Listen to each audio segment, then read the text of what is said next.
Uh, well, it's good to talk to you guys about Y2K. I appreciate you giving me a few minutes. Absolutely. Absolutely. Thanks Thank for you. having us. Yeah, cool. So, Kyle, I guess I'll start with you, man. Uh, I'm of enough of a certain age to remember the Y2K bug and all this stuff pretty intimately. What was your experience with it that made you want to revisit it in this way with Y2K? I mean, like it is. I'm going to speak about this maybe somewhat abstractly, but it's really memorable, but also not memorable because like Hmm. nothing happened. It was a letdown, and so uh, I think I've always been a little obsessed with it, and because of that reason, and yeah, one New Year's Day in 2019, I texted Evan with like the seed of this idea. It just felt like we've always said throughout this process that sort of insane that nobody's made a movie with this premise before, Yeah. um, where Y2K actually does happen. So we're happy that we're the ones who got to do it. Evan, when he came to you with the idea for Y2K, what was your first thought? Did you immediately start thinking about all the weird trends and crazy gadgets and all the stuff like Tamagotchis? That was the thing that got me watching this. I had totally forgotten about Tamagotchis. But did you immediately start thinking about all those things that drove us crazy back in 1999? Well, my first thought was, man, I'm really hungover. Since I got this text on New Year's Day, first thing when I woke up. I'm actually impressed because I went to a party at Kyle's house the night before and we were hanging out. So I was impressed waking up when I did that Kyle was already awake and was able to have formed such a coherent, smart idea.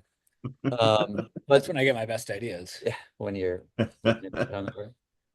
But yeah, I guess my second thought was, yeah, we just started texting, and I think it honestly started with more, the initial pitch was just like teen house party movie, kids go Mm. to a New Year's Eve party and Y2K happens for real.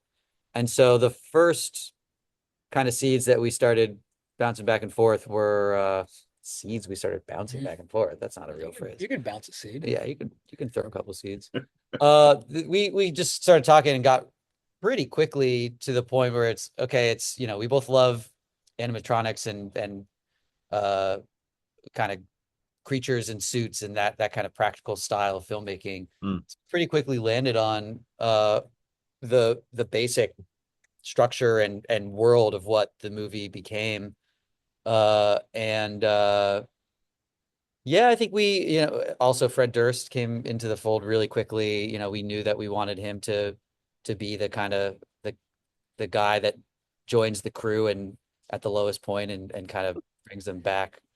So all of the specifics, it was really fun to pitch on the like Tamagotchi or the clear plastic iMac from that era. All that stuff came a little bit later when it was like, how are we going to fill out this world? But yeah, first thing was kind of characters and story beats.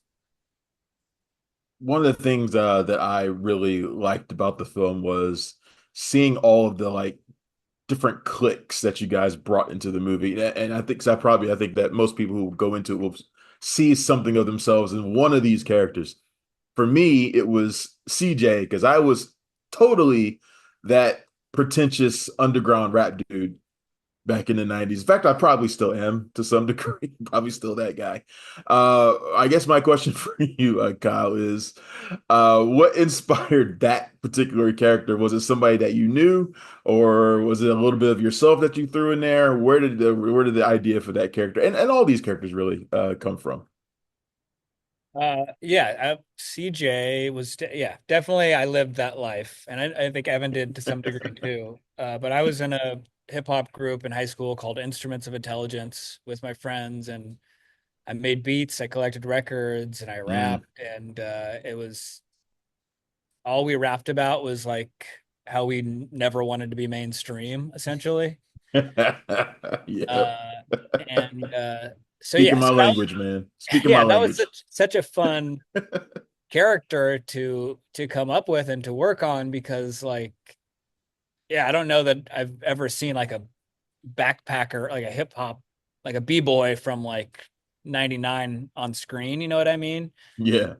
So we had a lot of fun bringing that sort of very, very Very niche. niche Yeah. character to life. Yeah, I was absolutely a socially conscious hip hop head in that period as well. And yeah, my friends and I would make mix CDs, with Mhm. Binary Star and Bar Oh Side. wow, that's a binary star People callback. under the stairs. Wow. We were going pretty deep in there, and it's yeah, listening to those to Quali and High Tech Reflection Eternal, pumping Yeah. ourselves up for the intramural basketball game on the weekend. Like that, yeah, it's pretty near and dear to both of us. So I think and it's something that does feel like an archetype that is so specific to that kind of 5 year period, like around the turn of the century, around Y2K. So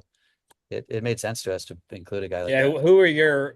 do you have any favorite artists of that era in that Oh yeah. I genre? have a 8 hour long playlist called The Underground Bridge. It's just like all my Oh, underground awesome. favorites from like 99 through 2004. Oh, Binary that's Star was on there. When I in the early days of podcasting, I used to host a podcast that opening music before they started yanking all that stuff away was a opening clip from a Binary Star track.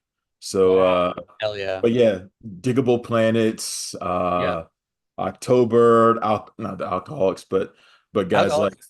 Phil the Agony and all sorts of Mhm. stuff, man. Just yeah, that you can make a whole movie on that era with some really cool totally. That Yeah. would be songs. a fun movie. You That would be a really fun movie. Um, One thing I was a little surprised by about in Y2K was that it's more brutal than I thought it would be. I think there are a lot of characters in here that people are gonna really like that aren't gonna survive to the end of this movie. Were you guys always intending to make it this as violent as it is, or did you kind of lean more into the comedy at certain points? Was it always the idea for it to be as violent as it turned out to be?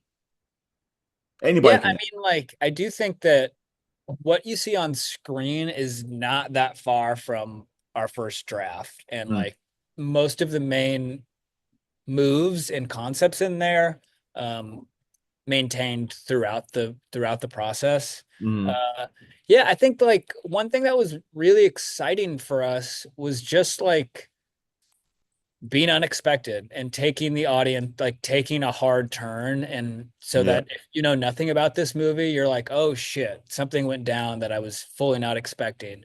And yeah, that I mean, like there are repercussions with that because, like you said, you can fall in love with these characters, but hopefully, like you know, the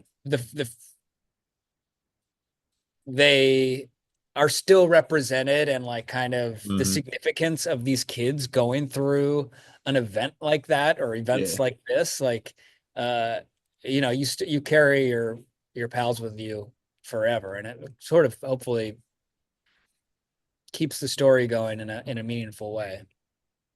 Talk to me about Fred Durst coming into this. I thought he was a blast. He seems like a really cool guy who can kind of laugh at himself a little bit. You kind of have to be to do this, to do the kind of performance that he gives. Talk to me about how he came aboard and what he was like on set. Yeah, Fred, I think I mentioned earlier, Fred was in the script from the kind of the first week when we were still outlining it. And Wow. we knew it was a bit of a leap to just put so much of him into the structure of the film, but Mm, he was the only guy, we talked about who else could possibly have this role, and truly no one from that era, no one felt like the right person except for him. he's so So perfect. we wrote it, and I think on a fundamental level with any project you're making, there's always these moments where you're just like, well, we just have to, for it to be the thing it's supposed to be, you have to just go for it and then hope that it comes together. And if it doesn't, we'll figure it out later. But very luckily, we went out to Fred. He was the first person we reached out to once the movie got set up, and had a couple conversations with him. And he honestly, I mean, he got it. and he wanted to poke fun at himself, and he wanted to play this like broken version of himself. So he was really, once he came on board, he was all in, and yeah, his performance is incredible. Yeah, it was so amazing. His first day shooting, he's we shot his stuff pretty much in order. So like, Mhm. where our heroes up to that point meet Fred, that's what we started shooting. And there's a lot of like pretty heavy lifting in terms of Fred's dialogue, chunky stuff that Mhm. needs to be played very earnestly and also mysteriously and subtly. And he crushed it. It was like so rad to see him bring it and to be like, okay, we're good. Well, guys, this has been fantastic. Y2K opens on December 6th. I wish you both the best of luck with the film. And if you guys ever get around to making that underground hip hop movie, definitely want to talk to you guys about it. So, Okay. Hell yeah. Yeah. Thank you for the pitch. We got to give you credit though. You came up please do. I'll be looking forward to that one, man. All right, you guys. Thanks a lot. I appreciate it. Have a good Take one. care. Have a good one. Thanks for checking out the show. If you like what we're laying down, please subscribe to our channel and click the bell to receive notifications for all of our latest stuff.